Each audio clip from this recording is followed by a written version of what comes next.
Bonjour, je suis Dr Elisabeth Leroux, neurologue spécialiste en médecine des céphalées et conceptrice du calendrier canadien des migraines ou Canadian Migraine Tracker, un outil de la Société canadienne des céphalées. Nous espérons que cette application, simple et pratique, vous aidera à prendre les bonnes décisions pour mieux gérer vos migraines et trouver du soulagement. Laissez-moi vous guider afin que vous puissiez utiliser l'app à son plein potentiel. Comment modifier votre profil? Cliquez sur l'icône « Profil » en bas à droite de l'écran. Allez maintenant dans les paramètres de l'application en cliquant sur la roue dentée en haut à droite. Vous n'aurez pas besoin d'aller très souvent sur l'icône de la roue dentée, mais il est bon de savoir ce qu'elle contient. Ici, vous pouvez changer votre mot de passe, choisir la langue anglaise ou française, signaler un problème, lire les conditions d'utilisation, modifier votre profil, fournir un numéro de fax ou supprimer votre compte. Cliquez sur la flèche en haut à gauche pour revenir au profil. Si vous cliquez sur « Déconnexion », vous quitterez votre compte et devrez vous reconnecter à l'application avec votre identifiant et votre mot de passe. Maintenant, cliquez sur le bouton « Suivi de ». Le sélecteur vous permet de choisir les éléments que vous souhaitez suivre pour chaque crise enregistrée.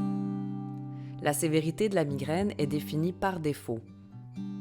N'oubliez pas que l'application utilise une approche 0, 1, 2, 3 basée sur l'impact de vos symptômes sur votre capacité à fonctionner pendant la journée. 0 est une journée sans maux de tête. 1 signifie un impact léger. 2, un impact modéré. Vous êtes ralenti, mais toujours capable de faire des choses. Et 3 est sévère. Vous ne pouvez pas faire ce que vous voulez ou vous devez même vous aliter. Ensuite, vous choisissez ce que vous souhaitez enregistrer pour chaque crise.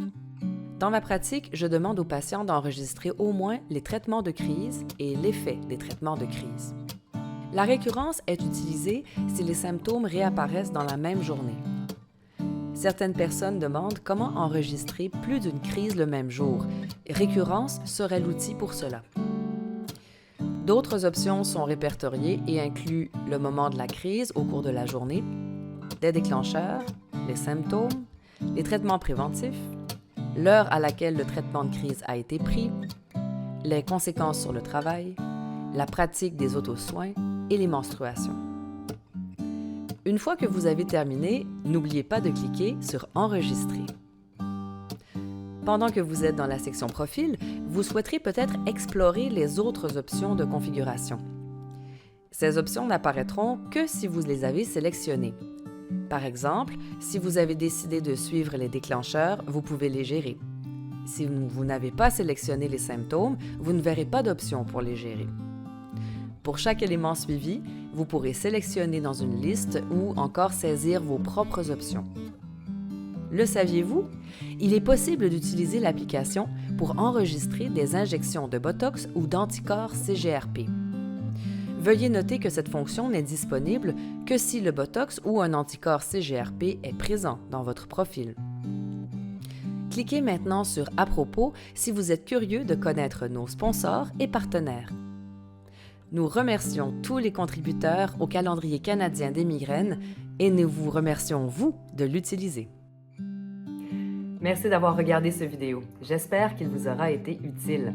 Consultez notre site web au migrainetracker.ca et vous pouvez aussi nous envoyer une question en nous écrivant à support@migrainetracker.ca. Visitez les sites web de Migraine Québec et Migraine Canada pour plus d'informations sur la migraine. Merci d'utiliser le calendrier canadien des migraines. Nous espérons que ce sera un outil utile pour vous.